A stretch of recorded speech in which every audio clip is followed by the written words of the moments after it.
Welcome back, everyone, to the Song of Waves and Wind, where I am back here at the campsite we found it in the last episode, and it's time to speak with Celirtus.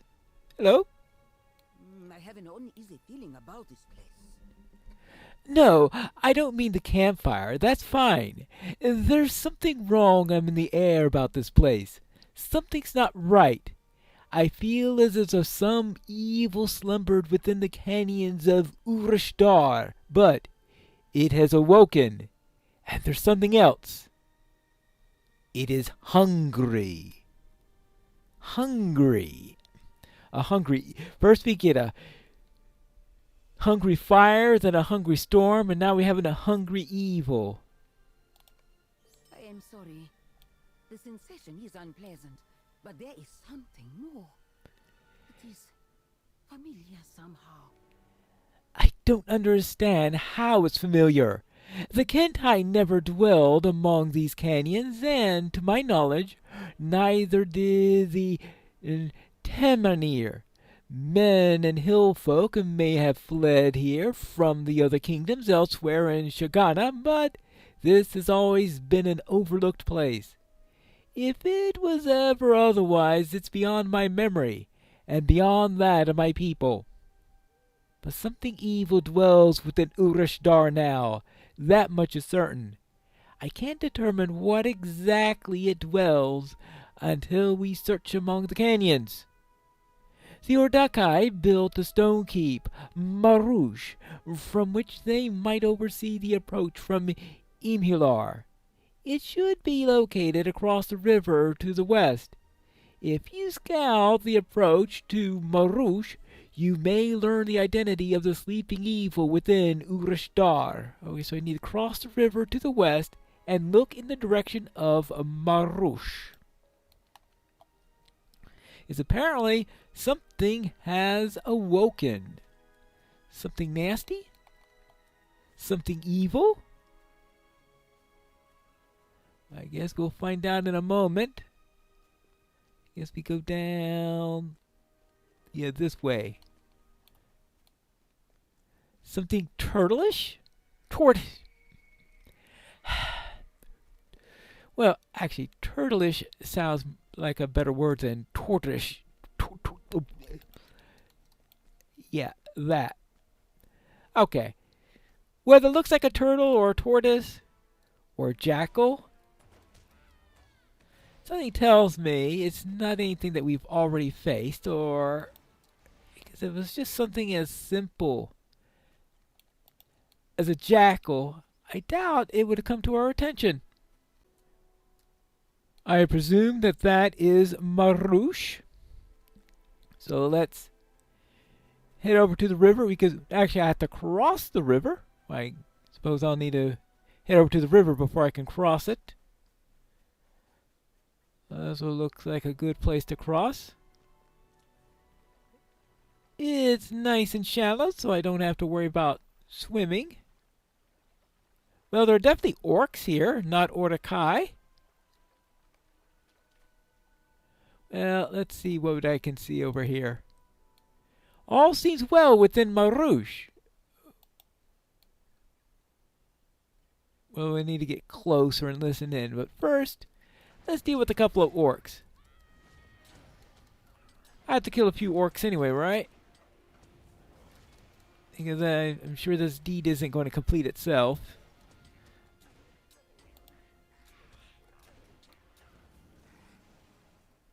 Alright, now. Hello. Lingerer, you're lingering here. I should give you a loitering. Oops. Let's listen in. The sound of orcish voices, not of the Orcakai, drifts from Marouche. Well, I suppose that's no huge shock. Well, back to Celirtus. All I saw over there were orcs. You say there are orcs within Marouche? That is very unusual, for that keep was built by the Ordakai. Without the ruling grip of the Dark Lord, I wouldn't expect the Orcakai and the orcs to be working together. however unhappily. Well, I saw Mordecai and orcs working together back in our previous area, so why not here? Well, I want to go with you to investigate Marouche. I must see the situation within those walls with my own eyes. Yes, Sigalith? I do not wish to shame Silitas, but do you think it is wise for her to accompany you?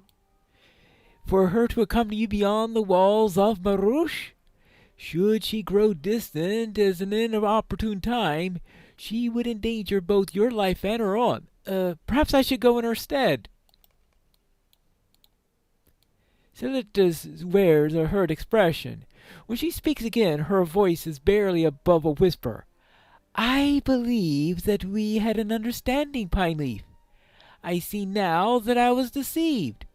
Sigalith is welcome to accompany us, but I will not be left behind. I want to help you investigate Marouche, and I am insulted that you think to cast me aside so readily. For what purpose do I fight against Truffle if my allies will not permit me to aid them? Why do I resist the ailment inflicting my people if my friends abandon me at the first sign of danger? You weave a varoche around me even without salashi trees. The prison is made of your own words. All of my senses scream that there is an evil in Urashdar. I want to face it. Speak to me when you are ready to search for it, and I will go by myself to Marouche, and you will be the one abandoned. Ooh. All right, I gotcha. Celertus does not speak again, but it is clear that she's been deeply hurt. Sigalith begins to say something, but then decides against it. The three of you prepare to depart for Marouche. Let's see if Marouche is actually crawling with orcs. Something's driven the Orcai from this place. Was it the orcs? Or was it something else? We should be careful, but we must learn these answers if we can. I guess we'll find out in a moment.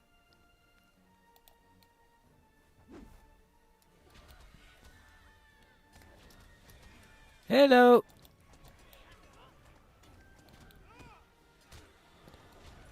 We'll just have to make sure that they all... I was about to say that they all attack me, but it looks like that they're attacked. That's not what they're doing. Alright, that's one set down.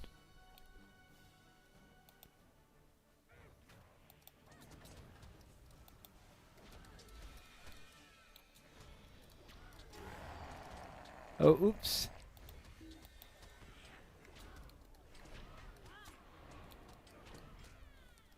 Okay, let's keep an eye on them. Let's keep an eye on this.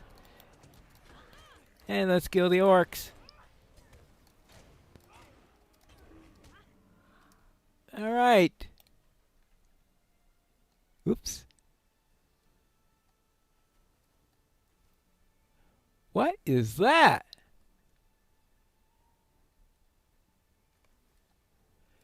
Those defenders were few. Yep.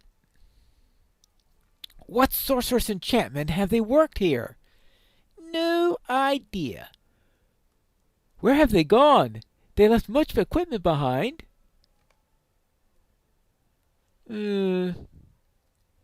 Yeah. Like the shield?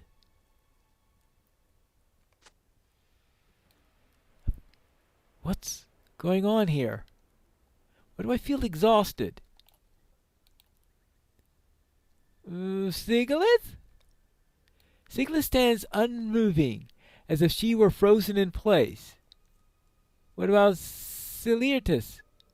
Well, not that it's unusual for her to freeze in place. Ciliartus also stands in place. What's happened to them? Or to me? Let's go in deeper.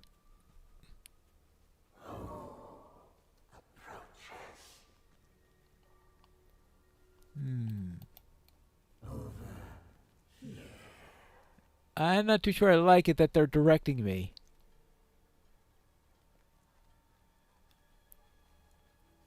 Well, does that mean I'm going in the right direction? We slept, but now we awaken. Uh-huh. Orcs are worshipping him. Imposing, isn't it? Oh, well. I'm out of that. What happened? Are you all right? You appeared to swoon for a moment, and then you responded to nothing. Did you hear a terrible voice that spoke to you, or saw a large and fearsome orcs? No? You were dazed for only a minute, Pineleaf. How could you... Sigla's voice trails away to nothing, and suddenly she looks past you to the south. Something approaches. Oh, what danger is this now? Over here! There is no time! Oh, Mithrandir. Really, we've got dangers. How did Mithrandir get here? A terrible evil sleeps in this place, Pineleaf, and it is more dangerous than you can face alone. We cannot stay here. Quickly! Now! Go! Run away! Run away! Run away!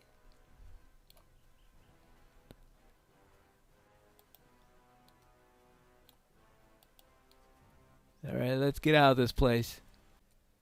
I must say, you're an unexpected sight, Gandalf. You are fortunate I arrived at this moment, for you could not stand against these foes without my help. And what's this all about? Yes, it is good to see you again, but there is no time to waste now. Yep, enough as usual.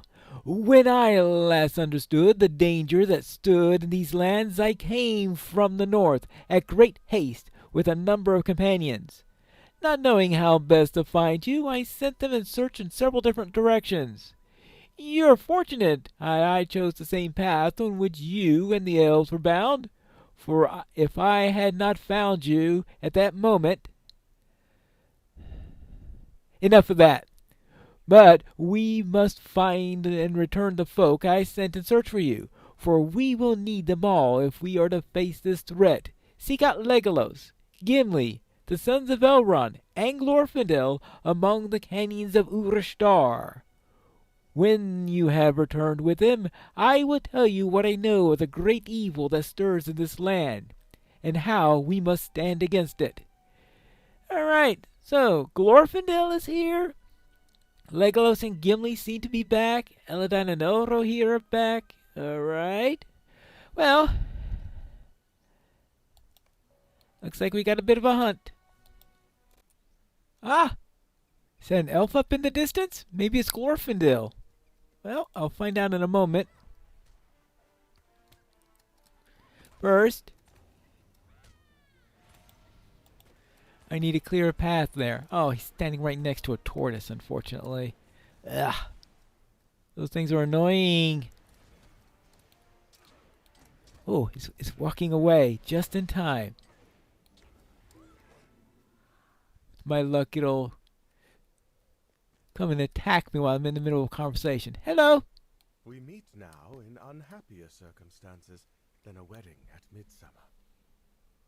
But still, it's good to see you, Pineleaf. When Mithrandir called for my aid upon arriving in Minas Tirith, I couldn't refuse him. Neither could I refuse such a call. If only the bright company could have been assembled. Alas, that noble group belongs to another age, and many of those worthies have already departed for the west. I fear even the full complement of the bright company might not be enough for this evil. When you learned from Mithrandir that it is we who oppose, you will understand. I will see you back at the camp after you have spoken with the others. All right, so that takes care of Glorfindel. So let's just continue on north and find Legolas. And how about if I just go around them and pretend it's not even there? Ah! I see Eladan and Elro here up ahead. I also see an orc and a scorpion. At least it's not a tortoise.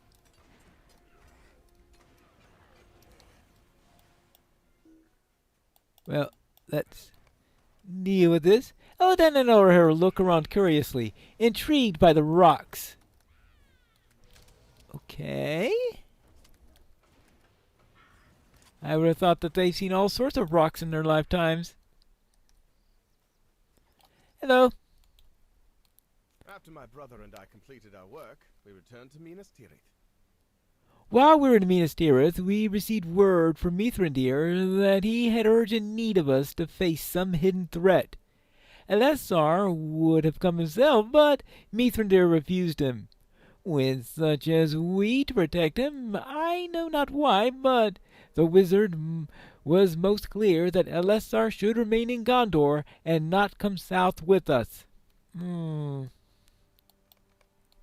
Okay. And what do you say about that, Elrohir? Did you know Mithrandir has journeyed in these lands before now? He spoke of his travels to us. Yes, he spoke of his travels as we came south through Harandor. When we walked there long ago, the people who dwelt in this land named him Inkanush. He spoke too of the Kentai, the elves of the oasis who tend to beautiful groves throughout the region. Yeah, I've spoke with some of them. And one of the Kentai is actually with us in Urishtar. I will be most pleased to speak with her. All right, there you go. So, that takes care of that. That just leaves Legolas and Gimli. Ah, Legolas and Gimli. Hello there. When we left you in Umbar Bahar Bale, I thought it would be much longer before we saw you again. No sooner had we delivered Nimrodel to the shores of Gondor than Mithrandir sent urgent word that he had need of us. The journeys Gimli and I planned to take must wait. After all, it is not wise to refuse a wizard's call. No, it's not. Well, Gimli? It is good to see you again. The merchant vessel that delivered us to the Lady Nimrodel back to Gondor benefited from full sails, and the seas were calm. The voyage north was much more enjoyable than the one that bore us to Umbar by way of the Shield Isles, with not so much as a cloud in the sky.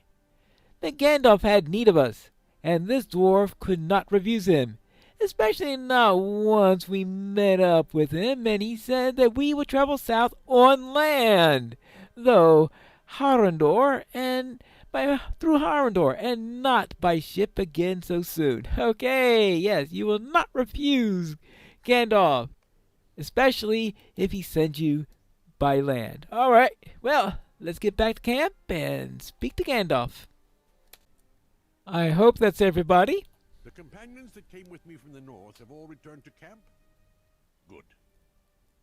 Then it is time for me to tell you what I have learned, and what must be done to face it. Mithrandir scans the distant horizon and leans upon his staff, gathering his thoughts. When he speaks again, his voice is cold. A great evil sleeps in Urashtar, undisturbed for thousands of years. It has only now begun to awaken, for the enchantment that kept it from stirring would last until all knowledge of it passed beyond living memory. Beyond living memory. I had a dream where you said the same thing, something about beyond living memory. Well, no mind that for the matter. The last to know of this evil used many names finally. In these lands he was known as Barhush. Folk in the north knew him as Sauron. In every land he was the Dark Lord, but he served another in ages past. His master was Morgoth, the great enemy of the world. With the destruction of the One Ring and the death of Sauron, the enchantment, the Gaius of Morgoth, has been lifted. Morgoth can no longer trouble the circles of this world, but this evil that he set in the roots of the earth has outlived even his greatest servant. Alright, so this great evil is beyond living memory now. In elder days, the world was greatly changed from its present form, and Morgoth coveted it all. Morgoth's fortress at Thangothrim served as the seat of his power, but his servants went forth and established the control of their master in lands far distant. Once such dominion subjugated for centuries the territory that is called today Shagana, or Near Harad by the Gondorians. The tyrants of this dominion served Morgoth in all things. Their empire was called Zikar, and trustworthy accounts of it have disappeared. What remains of its history is hard to decipher by any but the most learned among the wise. But to understand the rise of Zikar, you must learn first of the Kentai. The elves who did not join the Valar of the West, they once knew a great deal about the Zikar, but in the centuries since that empire disappeared, they have tried to forget.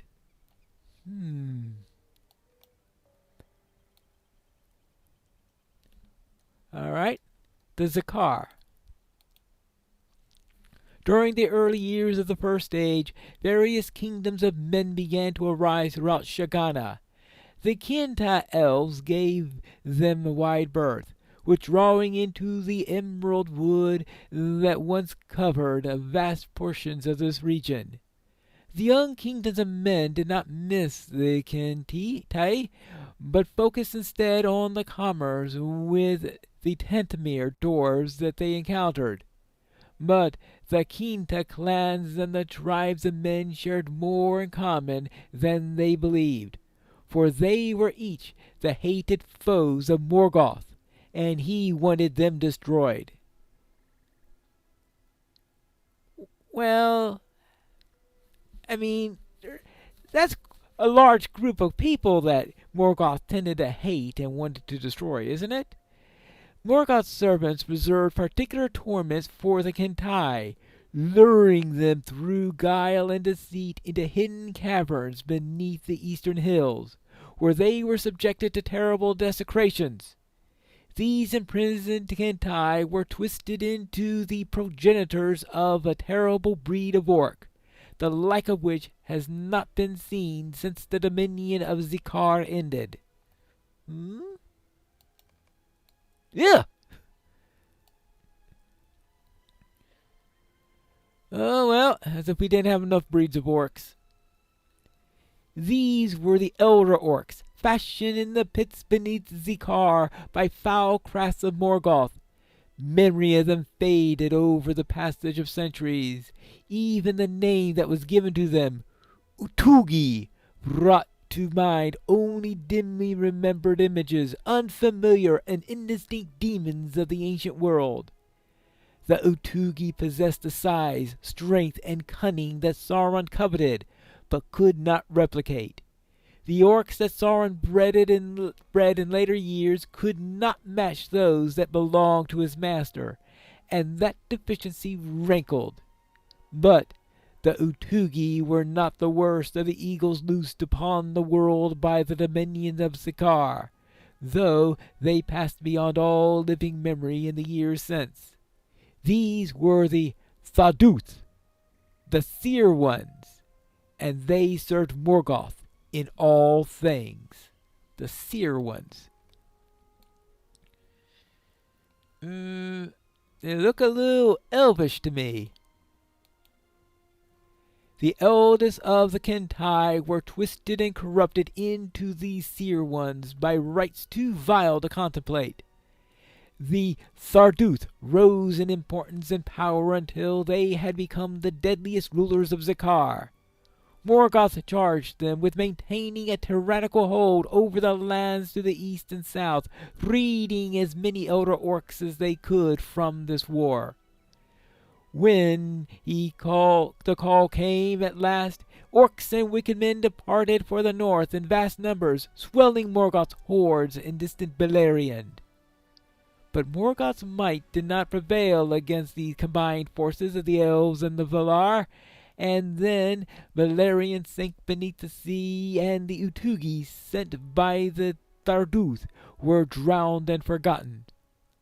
Following the defeat of their dark master, the Tharduth that remained in Zakar feared uprisings by the emboldened men of Shagana, but so too they feared the reprisal of Sauron, who they blamed in part for Morgoth's defeat. Using all of their sorcerous powers, they set a geas upon their vaults, sealing them shut and deeming that their location should never be found so long as any lived in Middle-earth who remembered them. They took what remained of their Utugi deep into the sealed vaults, and with witchcraft caused them to sleep, never again to wake while the halls remained shut. Last, they did the same to themselves, lying down in the dark depths to await the hoped-for day when they could return to the living world above.